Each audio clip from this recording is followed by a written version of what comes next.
बिस्मिल्लाहिर्रहमानिर्रहीम। अस्सलाम वालेकुम माय यूट्यूब फैमिली, क्या हाल है। मैं उम्मीद करती हूँ कि आप सब खैर खैरियत से होंगे और प्लीज़ मेरी वीडियो को पूरा देखिएगा।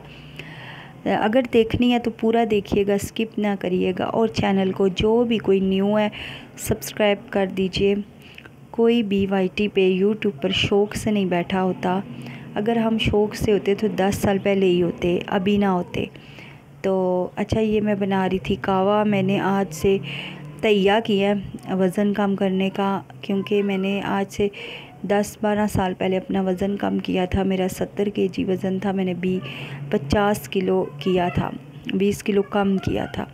और अल्लाह का शुक्र है कि मैंने कर लिया था। इसमें यह है कि 2-3 महीने लगते हैं, लेकिन वज़न कम हो जाता है। वो मैंने कैसे किया था मैं बताती हूँ। ये ना, मैं आप में से कोई करना चाहता है तो देखने में बहुत ही आसान है, और बस सब्र थोड़ा करना पड़ता है खाने पे। तो ये मैं कावा बना रही हूँ। यहाँ पे मैंने दालचीनी डाली है, सौंफ डाले हैं, अजवाइन डाली है, नींबू डाले हैं, और इसमें एंड में मैं नींबू के छिलके समेत नींबू काट के डाला है। और एंड में जो है मैं इसमें शहद मिलाऊंगी, और अदरक भी डाला है। 1 कप सूख गया और 1 कप मैंने पिया है। मैं सहरी में 3 दिन से पी रही हूँ।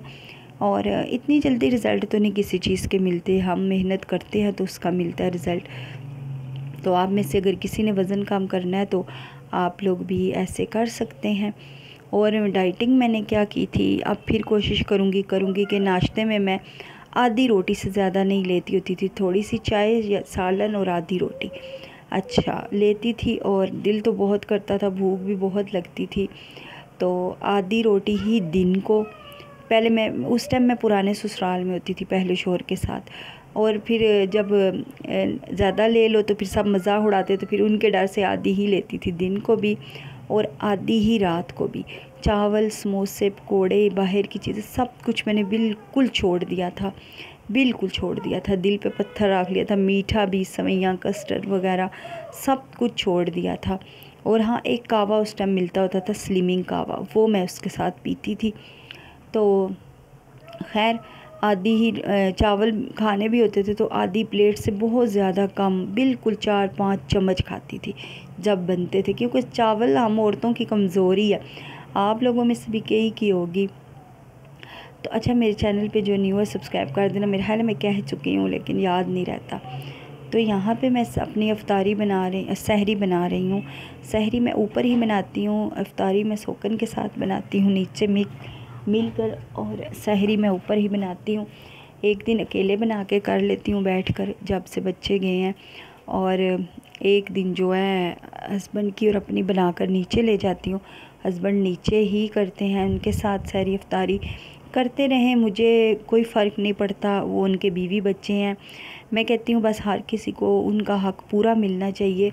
किसी के हक़ पे नज़र नहीं रख कर बैठनी चाहिए, किसी को बिला वजह की बातें नहीं सुनानी चाहिए। जो बंदा पहले ही दुखी हो उसको और मज़ीद तंज़ कर दुखी नहीं करना चाहिए, भले कोई मजाक से ही बात करे। मैं अब रात को कपड़े इस्त्री कर रही थी तो मेरे हस्बैंड ने मेरे पे तंज़ किया। अच्छा, मेरे हस्बैंड जो है ना बहुत अच्छे भी हैं, और तंज़ बीवी बच्चों को खुश करने के लिए अजीबोगरीब तंज़ भी करते हैं। कहते हैं हाँ तुम्हें तब भी निकाला होगा ना, तुम ऐसी थी वैसी थी। मैंने कहा आपकी बहन और आपकी बीवी भी फिर ऐसी थी, तभी उन पे सोखने आई हैं। मैंने भी पूरा फिर जवाब दिया। तो तन आगे से मैंने कहा मेरा बस चले तो मैं एक दिन यहाँ ना रहूँ, मैं मजबूर हूँ। तो मेरी सोखन कहती हैं चली जाओगी। मैंने कहा हाँ, मेरी बेटियाँ आई थी तो मैंने छोड़ ही रखा था हस्बैंड को। ना मैं आवाज़ देती थी, ना मैं खर्चा मांगती थी, ना मैं नीचे आती थी। तो अब भी आखिर नहीं ऐसे नहीं, छोड़ना तो पक्का छोड़ो मुझे, मेरी सोखन ने कहा है। मैंने कहा मैं पक्का कैसे छोड़ दूँ, मेरी बेटी का बाप है, मैं पक्का कैसे छोड़ दूँ। लेकिन उनको ये बात करनी नहीं चाहिए थी। मेरे हस्बैंड कहते हैं मजाक में की है, मजाक में नहीं की, उन्होंने दिल से की है। मैं उनके हक़ में डाका नहीं डालती, मैं उनके टाइम में डाका नहीं डालती उनके खाने में। चलो खैर, और बाकी आप सुनाएं, आप लोगों की ईद की तैयारी हो गई है या नहीं। मेरी तो एक सूट काला जो आप लोगों ने देखा था हासिल है, दूसरा जो है उसकी फ़िटिंग ही नहीं सही, उसकी फ़िटिंग सही करनी है। और जन्नत का भी एक और सूट लेकर आई हूँ। और शुक्र अल्हम्दुलिल्लाह, अल्लाह पाक ने इतना दिया है कि मैं अपनी बच्ची की शॉपिंग ख़ुद कर रही हूँ। हाँ, जन्नत की जूती भी लेकर आई हूँ, अपनी जूती भी, से सारी शॉपिंग कहती हूँ दिखाऊँगी, फिर पता नहीं क्यों नहीं दिखाती, क्या हो जाता है। मुझे कहती हूँ वीडियो कोई देखता ही नहीं पूरी, आप लोग पूरी वीडियो देखिएगा और मुझे सपोर्ट करिएगा, लाजमी सपोर्ट करिएगा, आप सबसे रिक्वेस्ट है। और क्या कहना था, हाँ आप लोगों, बस मैं दुआ करती हूँ आप लोगों की सबकी, अल्लाह पाक अच्छी ईद करे। और अब हो गया अफ्तारी का टाइम। आज मैंने नीचे अफ्तारी में कोई हेल्प नहीं कराई, तो क्योंकि मैं अपना कमरा साफ़ कर रही थी। अलमारियाँ नहीं, अलमारी में से कपड़े निकाले हैं, बांधे हैं गरम और पतले रखे हैं जो लोन के हैं। नीचे वालों ने तो उन सब ने अपनी कारपेटें वगैरह धोई हैं, कपड़े धोए हैं, पर्दे धोए हैं, सारा कुछ सफाइयाँ की हैं सारे घर की। अच्छा, मेरी और मेरी सौतन की हमेशा यही बात होती है, मुझे कहती हैं तुम इस घर को घर नहीं समझती। तो मैं उनको एक ही बात करती हूँ, मैं घर कैसे समझूँ जब रहने के लिए मुझे एक कमरा नहीं दिया नीचे, जब मेरा निकाहनामा नहीं बना, जब मुझे अलहदा से कोई चीज़ नहीं मिलती, तो मैं कैसे इस घर को घर समझूँ। अल्लाह जाने ये बहस कब ख़त्म होगी मेरी। मैं बस, मुझे अल्लाह पाक इतना दे कि मैं ये ख़ुद बनवा लूँ अपनी चीज़ें। तो ये देखें कि रोटी आटा थोड़ा सा ख़मीरा हो रहा था, पता नहीं क्यों मेरे हाथ से हो जाता होता है, ज़्यादा दिन गूंदा रहे ना, 2-3 दिन हो जाएं। तो अपने लिए एक रोटी डाली है, साथ दाल थी, जो नीचे कल मैंने दाल और चावल बनाए थे। मुझे मेरी सौतन ने कहा था कि हम कपड़े धोते रहे अफ्तारी में, तुम दाल चावल बनाओ, शरबत बना दो, ये बना दो। मुझे कहा है, और आज मुझे कह रही हैं, मैंने कहा आज मैं कुछ नहीं बनाऊँगी, मैं अपना ऊपर काम कर रही हूँ। तो कहती हैं क्यों, बनाओ ना, तुम कौन सा हमारे साथ हेल्प कराती हो। मैंने कहा शाबाश, एक बंदा करे कि ईद थे। यहाँ पे सुबह चीनी ख़त्म थी, मैं नीचे लेने जा रही थी। अच्छा, हस्बैंड अपनी जगह ठीक है, मैं अपनी जगह, छोटी छोटी चीज़ ख़त्म होती है, मुझे नीचे लेके जानी पड़ती है। नीचे से एक चीज़ वो वाली ऊपर आती है, जैसे टूथपेस्ट नीचे वालों का ख़त्म होता है, न्यू आता है, जो थोड़ा रह जाता है वो मेरे लिए ऊपर आ जाता है। अच्छा, जो भी ऐसा साबुन है, शैम्पू है, कुछ भी है, वो उनका थोड़ा रह जाता है तो ऊपर आ जाता है, उनके लिए न्यू आ जाता है।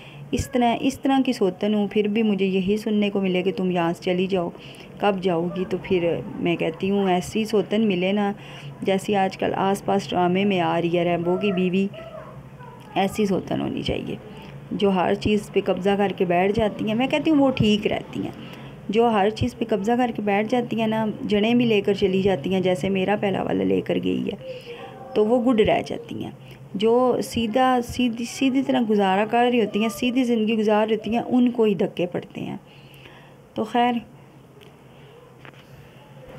अच्छा, मैंने अपनी भाभी के चैनल का लिंक दिया था, तो आप लोगों ने व्यूज़ तो दिए हैं, लगता है सब्सक्राइब नहीं किया, पता नहीं, वो कह रही थी सब्सक्राइबर तो नहीं आए, व्यूज़ आए हैं। तो आप लोगों का बहुत शुक्रिया जो आप लोगों ने मेरे कहने पे वीडियो देखी, तो हो सके तो सब्सक्राइब भी कर दीजिएगा। अच्छा, ये नीचे ये लोग जुमे की तैयारी कर रही थी, अपने न्यू कपड़े निकाल कर इस्त्री किए हैं कि आज जुमातुल विदा है, तो ये लोग कर रही थी, तो उसकी थोड़ी सी उस बच्ची ने मेरे से मोबाइल लेकर वीडियो बनाई है। तो बाकी तो कुछ भी नहीं, बस आप लोग मुझे बताइएगा कि आप लोगों की ईद की शॉपिंग कैसी हुई है, आप लोगों की तैयारी कैसी है। और वो एक सिस्टर ने मुझे उनकी बेटी के लिए कहा था, अल्लाह जी उनकी बेटी को सही सलामत रखे, उसको तंदुरुस्त रखे। वो कह रही थी कि उनकी बेटी को मिर्गी का दौरा पड़ता है, तो बहुत दुख हुआ है मुझे वो कमेंट्स पढ़कर। तो आप सब ने भी खुसूसी दुआ करनी है उस बच्ची के लिए, बल्कि सब के लिए। अल्लाह पाक सब के बच्चों को सेहतमंद रखे, उनके सुहाग सलामत रखे, किसी को भी दुख परेशानी ना हो, खुशियाँ कायम रहे।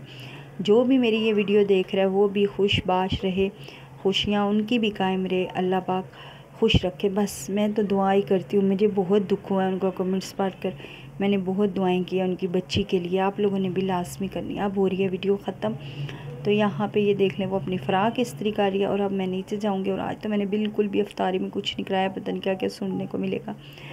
तो खैर, मुझे दुआओं में याद रखिएगा, तो मेरी बेटियों को भी लाजमी रखा करें याद, तीनों को, और उनके अच्छे नसीब के लिए दुआ किया करें। मैं तो सबके अच्छे नसीब के लिए दुआ करती हूँ, भले वो दुश्मन है या जो भी है।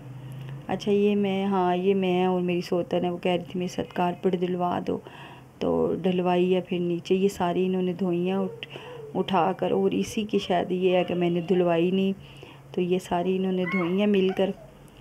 तो सोफ़ों के ये कवर शवर सारी सफाई, यार घर हो जिसका वो उसका दिल करता है। हाँ, फेंको कटेगा। खुशी खुशी दिल करता है ये सारे काम करने को। मेरे पास भी जब घर था पूरा, बल्कि वो रेंट वाला भी था, आपने देखा होगा, उसमें भी मैं सफाइयाँ वगैरह ऐसे ही करती रहती थी। ये सारी जो कारपेट पड़ी है ना, ये मेरे उसी घर की पड़ी है, रेंट वाले घर की कारपेट। चलो इसी के साथ अल्लाह हाफिज़।